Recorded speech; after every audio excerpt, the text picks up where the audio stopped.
afternoon, welcome aboard. We're just backing out of Gun Wharf Quay here, which has been called the Gun Wharf since the Napoleonic times. All the ammunition used to be stored here. Now more recently, HMS Vernon, a naval unit that dealt with mines and torpedoes right up until 1987. Now by that time, to Molam Construction and Barclay Home Developers.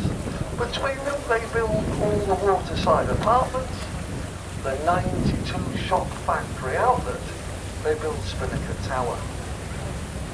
Look up underneath the tower, please, to the first floor. It's glass.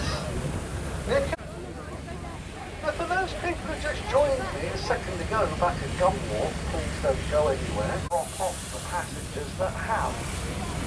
Now, while we're here, now, for those people who are staying on board now, once a...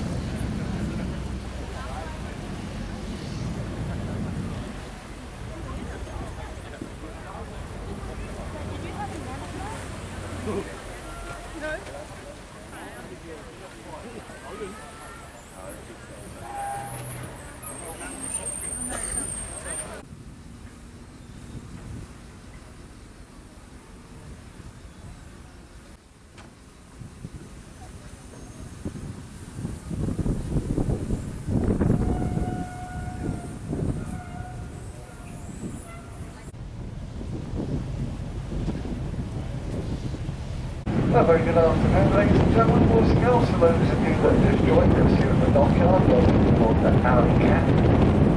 Now, if you really want to see the most while we're going round on the harbour tour, turn and face the Warrior, this big black three-masted ship here. That is the right-hand side of the boat, the starboard side. And for the first half of the harbour tour, everything passes down that side. The Warrior was the first of our iron-hulled warships, built in 1859 on the River Lee, commissioned in 1860. It was built on an 18-inch thick vermetique frame that after they bolted the iron plates onto.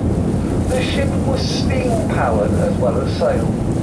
In its day considered so formidable, nobody dare go anywhere near it. It never even got to fire. Off just in front of us here, then the corner of South Semaphore Tower, home to Portsmouth VT. Watching with their radar and CCTV, and they have Ministry of the blue building over to the right of us that we're just approaching now. Whilst the waiting room on a big supply trains, now and again, even the very occasional royal train would stop here. HMS Victory on the way back. Now the Argus auxiliary ship 135 was launched in 1981 as a commercially operated ferry, and it was bought by where they fly wounded troops to get the best medical care they can. Inside that ship is a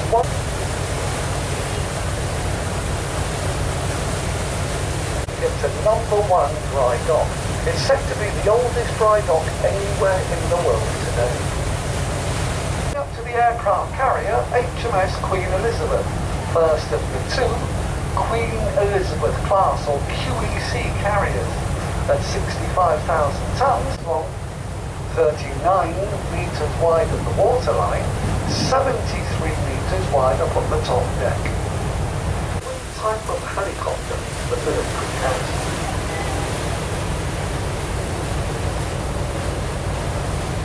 The crew complement on board here, anything from 679 up to 700 people. There's on board. Reaching speeds of 30 knots, £30 per mil.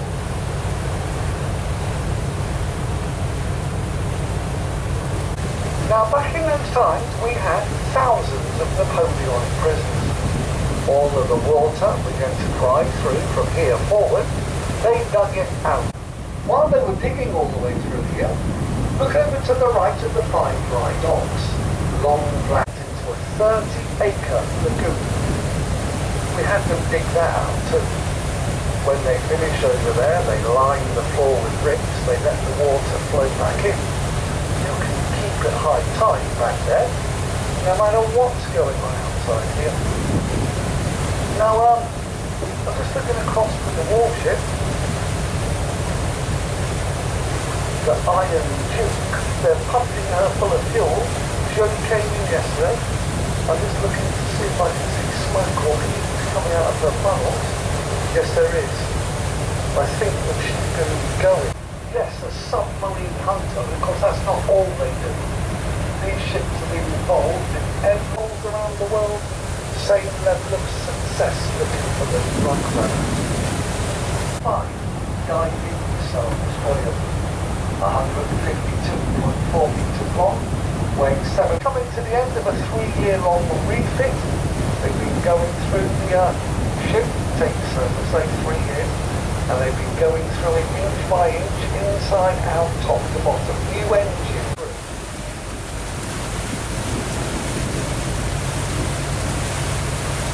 All of them exactly the same, the Tyne and the Mersey. All built round about the year 2000, they were Fisheries Protect Service upgraded, painted like this. They are offshore patrol vessels.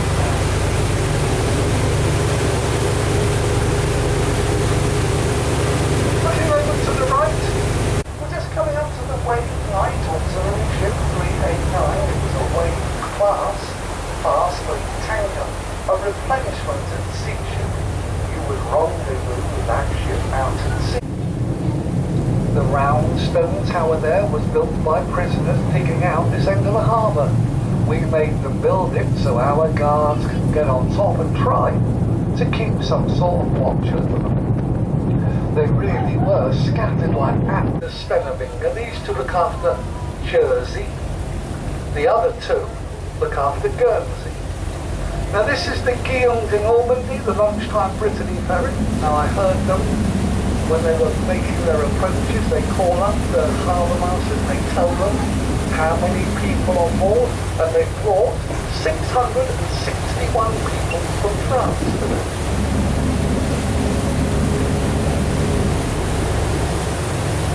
This afternoon. Now I don't know what's happening, guys, but I heard the harbour masters talking to the officers on board the ship, telling them, you must leave by... Now look over to the right, please, the big grey building, HMS X. All the money goes. They're digging out of it.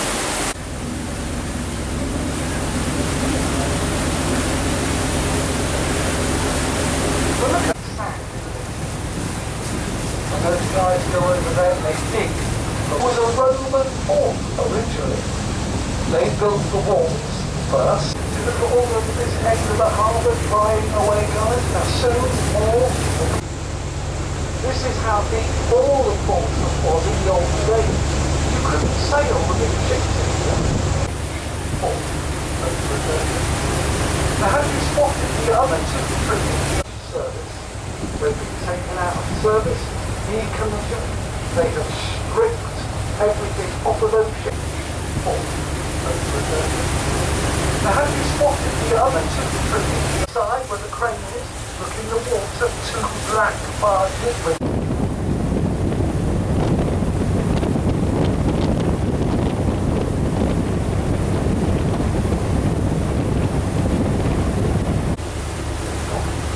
And good news tomorrow. And the ship is going to go back up for the 10-year meeting. Now they've already stripped all the weapon systems off them. They've been working on the carrier inside and check every single inside out of the carrier. Out the way until every part. They're hoping that Queen Elizabeth can take over. Now apparently they very nearly finished the whole of the inside of the building. And I've been told they're doing a fantastic time. It was the first rate ship, one of the finest fighting ships available. Every time we wanted to build it, they into the dead body. There's no refrigeration. And because of the battle damage, 3 months later, the military gets home, they take off the lead. It's actually done straight time cost. Not wanting to waste the property, the officers and crew decide to have a little drink in memory of their fallen commander. It doesn't take us to get more. On the other, a good view from here of Portsmouth still in the tower, 170 metres, or 500 tower only from day one of its construction. Problem after problem, setback after setback. It's a base of a lot of people said we'll pay for that.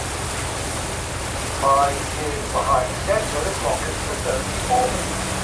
They said we're not paying for that, so it's the mooring we're exploiting.